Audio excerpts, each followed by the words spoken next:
Architect predicts pyramid cities for America. Popular Science Monthly, January 1922. Back to the style of the pyramids is soon to be the motto of architects who plan American skyscrapers, according to one of the most noted among them, Harvey W. Corbett, co-designer of the beautiful Bush Terminal building in New York City. A forecast of the weirdly artistic mountainous skylines of future American cities is already to be seen in several buildings lately constructed in Manhattan. When the United States supports the 500 million inhabitants predicted by statisticians, and our cities have become more vast and crowded than they are now, it will be more necessary than ever to build skyscrapers, so that light and air can reach office workers and people in the streets below. Already, laws passed in some cities require that the upper stories of all such buildings shall have setbacks, at an angle determined by each particular section of a city.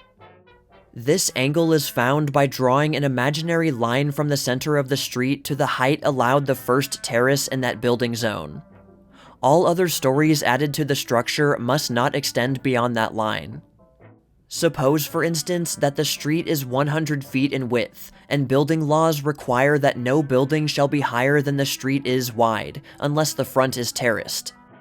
Then the diagonal line of an imaginary triangle constructed with a base of 50 feet and a vertical leg of 100 feet would dictate the slope of the pyramidal front.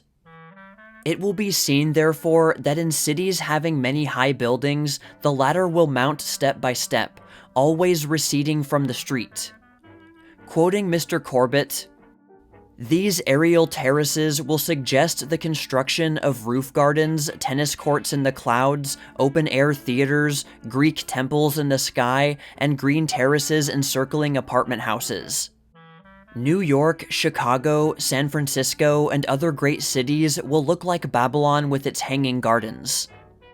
Architects are now picturing the probability of each city block being taken up with an enormous pyramid of marble, granite, or terracotta.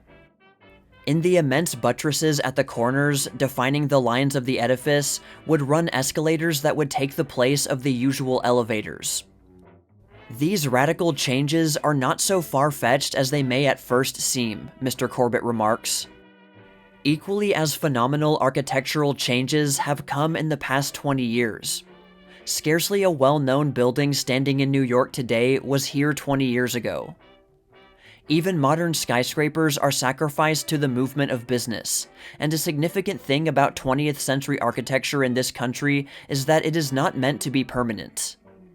I believe that American cities will gain in architectural harmony, and that our business districts will be far more restful to the eye and nerves as a result of the uniform height of the terraced structures that I predict will become familiar in every metropolis.